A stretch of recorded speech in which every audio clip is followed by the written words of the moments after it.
बिस्मिल्लाहिर्रहमानिर्रहीम। आज का हमारा टॉपिक है ऑर्थोगोनल सिस्टम। ठीक है। अब ऑर्थोगोनल सिस्टम के लिए सबसे ऑर्थोगोनल का मतलब होता है परपेंडिकुलर, ठीक है, जिसको हम एम्पलीट्यूड भी कहते हैं, अल्टीट्यूड भी कहते हैं, और इसको हम परपेंडिकुलर भी कहते हैं, ऑर्थोगोनल भी कहते हैं। अब angle between x and y, let V be a linear inner product space and x y belongs to the V, यानी कि एक्स वाई भी inner product space, linear inner product space ही होंगे। Then the quantity theta defined by, हम किस तरह से करेंगे, cos theta is equals to, ये जो हमने एक्स और वाई लिया है इनका इनर प्रोडक्ट डिवाइडेड बाय इनकी इंडिविजुअल नॉर्म के मल्टीप्लिकेशन के इक्वल। और ये एमसीक्यू अक्सर पूछ लिया जाता है कि ऑर्थोगोनल सिस्टम में जो थीटा होता है वो कहाँ से लेके कहाँ तक वेरी करता है, तो वो 0 से लेके पाई तक वेरी करता है। ये जो एंगल है इसको कहेंगे हम angle between x and Y. ठीक है।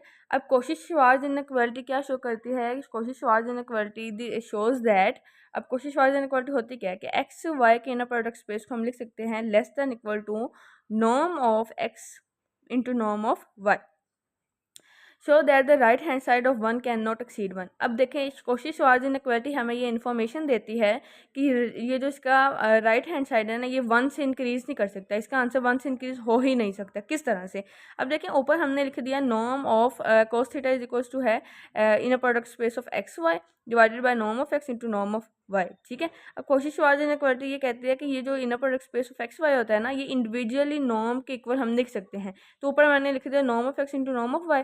अब ऊपर वाली नॉर्म ऑफ एक्स और नॉर्म ऑफ वाई नीचे वाली नॉर्म ऑफ एक्स और नॉर्म ऑफ वाई से कैंसिल आउट हो गया। आंसर क्या आ गया, 1। इसका मतलब है cos theta is less than equal to, ये लेस देन, ये जो इनइक्वालिटी आई है वो यहाँ से आई है कोशिश-श्वार्ज़ इनइक्वालिटी की वजह से, less than equal to 1। Hence we can say that Cauchy Schwarz inequality gives us the information that the right side of this equation, the right side of this angle can not exceed 1। This is an MCQs, very important MCQs. अच्छा, अब यहाँ पे मैं एक और MCQs आपको clear करवा दूँ। जो आपके पास जीरो वेक्टर होता है ना, अब ये देखिए यहाँ पे जो वेक्टर स्पेस से बिलोंग कर रहे हैं तो एक्स वाई भी तो वेक्टर ही होंगे ना, वेक्टर ही होंगे। तो जो जीरो वेक्टर होता है वो हर वेक्टर के ऑर्थोगोनल होता है। ठीक है। ये एमसीक्यू बहुत मरतबा रिपीट हुआ है कि जीरो वेक्टर ऑर्थोगोनल होता है, परपेंडिकुलर होता है, नॉन परपेंडिकुलर होता है, ठीक है, या एडजेसेंट टू होता है। तो ये जीरो वेक्टर जो होता है वो हर वेक्टर के ऑर्थोगोनल होता है, यानी परपेंडिकुलर होता है। अगर हम बात करें इस तरह से तो ये है for any inner product space we two vectors X and Y are set to be orthogonal. उनको ऑर्थोगोनल या परपेंडिकुलर कब कहेंगे, जब उनका inner product space equal to 0 आएगा।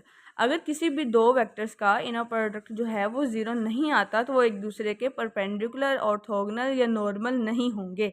अगर किसी भी दो चीज़ों का, दो वेक्टर्स का इनर प्रोडक्ट स्पेस जो है वो, इनर प्रोडक्ट जो है वो आंसर 0 आ जाता है, then we can say that X is perpendicular to Y. अगर एक्स और वाई परपेंडिकुलर है तो इसका मतलब उनमें एंगल कौन सा होगा, उनमें एंगल होगा 90। कैसे है कि cos theta is equal to X Y divided by norm of X over norm of Y होता है, ऐसे ही है। अब देखिए एक्स वाई का आंसर क्या आ गया, 0, तो इसका मतलब है कोस थीटा आंसर आ जाएगा 0। थीटा इधर आ, कोस इधर आके इन्वर्स हो गया तो आंसर क्या आ गया 90।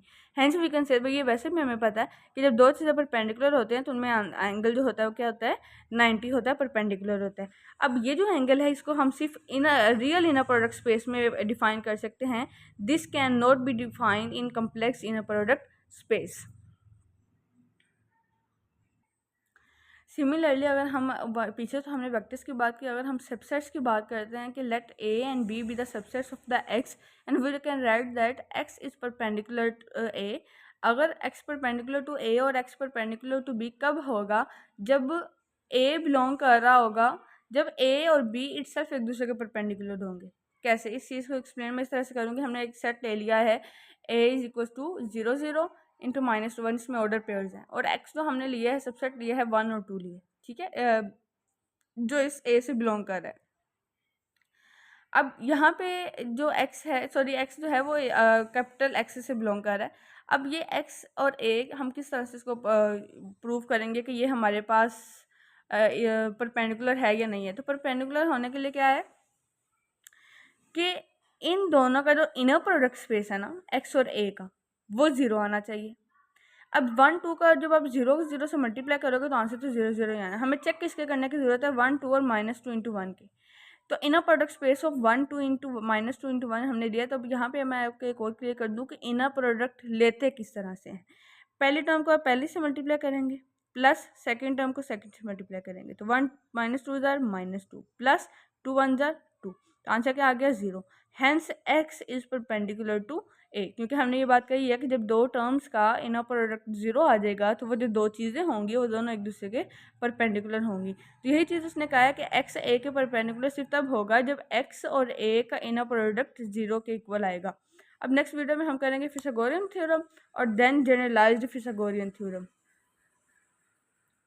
ये जो पेज नंबर लिखे हुए हैं ये टोपोलॉजी की बुक्स जो जिसका पिंक कवर है वो मैं कवर जो है वीडियो का कवर सेट है उसके ऊपर भी मैं कवर